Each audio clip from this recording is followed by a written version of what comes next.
Wait, why? Why do people in China ask, "Have you eaten?"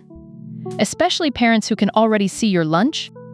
I'm Lin, and this is Lin Explains China. Simple stories behind everyday Chinese life. Picture this. I'm leaving the office at noon with a sandwich in one hand and my phone in the other. My mother calls. She asks one question. Have you eaten?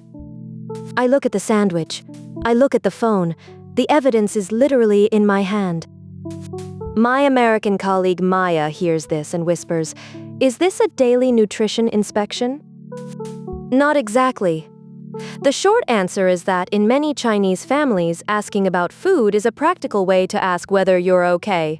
It can be literal, social, emotional, or all three at once. The useful answer depends on who is asking, what time it is, and whether a bowl of noodles is already moving toward you.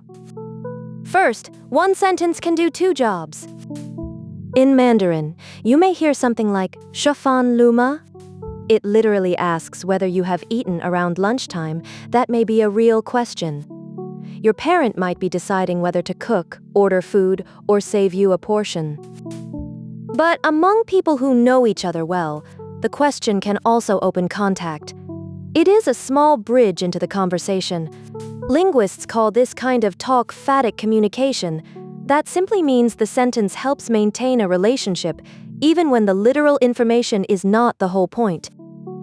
That does not mean "have you eaten" is a magic Chinese replacement for hello. Context still matters. Saying it to a stranger at 9 in the morning can sound very different from hearing it from your grandmother at 6 in the evening. Language is not a vending machine where one phrase always drops out one meaning. Second, food makes care visible. Some feelings are easy to say directly, "I love you." Others arrive disguised as a food container. A parent may pack dumplings for your train ride, cut fruit while you work, or insist that you take leftovers home. The container is not only calories, it says, "I noticed your schedule. I imagined you getting hungry. I did something before you asked." This is why the question can feel warmer than its dictionary meaning. It belongs to a larger pattern of cooking, serving, saving, packing, and reminding. A plate of sliced pears may be an entire paragraph written by a parent who does not enjoy long emotional speeches. Of course, indirect care is not uniquely Chinese. Plenty of families in the United States, Italy, Britain, and everywhere else express love through food. The exact dish changes. The human move is familiar. Feelings become something you can put on a table. Third, a meal works as a body-level check-in. Parents cannot see every detail of an adult child's life. They may not understand your software deadline, your landlord, or why your group chat has 287 unread messages, but they understand breakfast. If you ate, then perhaps you woke up, had time, had food, and followed some kind of routine. A meal becomes a quick signal that life is basically under control. That is also why the question can become mildly annoying. You may be trying to explain a career crisis and your parent says, "Okay, but did you eat?" It can sound like they ignored the crisis. Often they are starting with the part they know how to fix. They cannot repair your quarterly report, but they can deploy soup. By contrast, an American family phone call might begin with, "How was your day?" Then, before hanging up, "Text me when you get home." Those sentences also do more than request data. "How was your day?" rarely requires a complete 12-hour report. "Text me when you get home" means, "I want proof that you are safe so my brain can stop inventing disasters." A British parent might ask, "Did you get back all right?" Different practical sentence, similar emotional job. So the contrast is not caring versus not caring.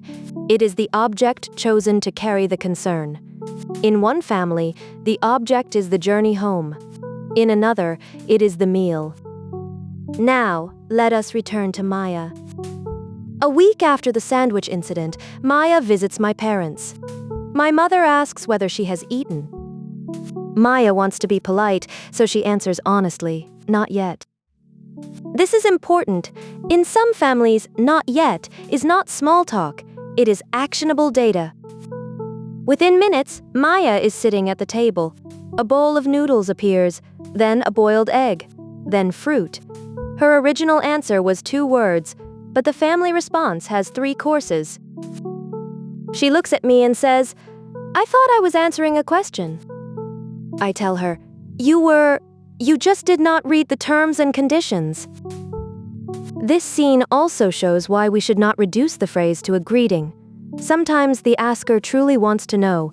If you have not eaten, they may feed you. If you already ate, they may still offer something. In certain homes, "I'm full" is treated less like a fact and more like the opening position in a negotiation. But here is the reality check. China is too large, and families are too different for one script. Some parents ask this constantly, some almost never do. The wording varies by region and language. The habit may be stronger with older relatives around mealtimes or when a child lives away from home. Many younger people use modern versions of the same check-in.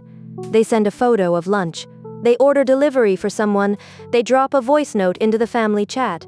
Sometimes the message is just a picture of a suspiciously large bowl with no explanation. And some young families prefer direct emotional language. They say, "I miss you, are you stressed, or do you want to talk?" There is no rule that Chinese care must hide behind a rice cooker. You should also listen to the relationship from a close relative. The question can feel intimate. From a neighbor near dinner time, it may be friendly small talk. From someone hosting you, it can be a real offer. From a new acquaintance in a formal setting, it may sound unusual or overly personal. So how should you answer? Usually answer naturally. If you ate, say yes and ask them back. If you did not, say no, but understand that food may now be launched in your direction. You do not need a cultural speech. "Yes, I did. How about you?" is enough. If a parent keeps offering food, thank them clearly. Accept what feels comfortable. A warm refusal can still recognize the care behind the offer. Near the end of her visit, Maya calls her own mother. Her mother does not ask about lunch.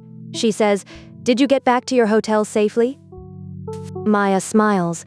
Now she hears the hidden sentence, "I'm thinking about you. Please give me one small sign that you are okay." That is the big idea. Families build private dialects of care.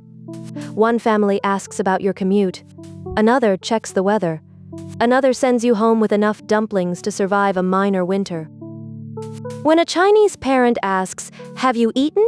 do not translate only the words. Listen for the relationship around them. And maybe call your parents. They are probably about to ask you something practical. If this made China a little easier and a lot more fun to understand, subscribe. I'm Lynn, and I'll see you in the next story. Subscribe and catch the next clue with Lynn.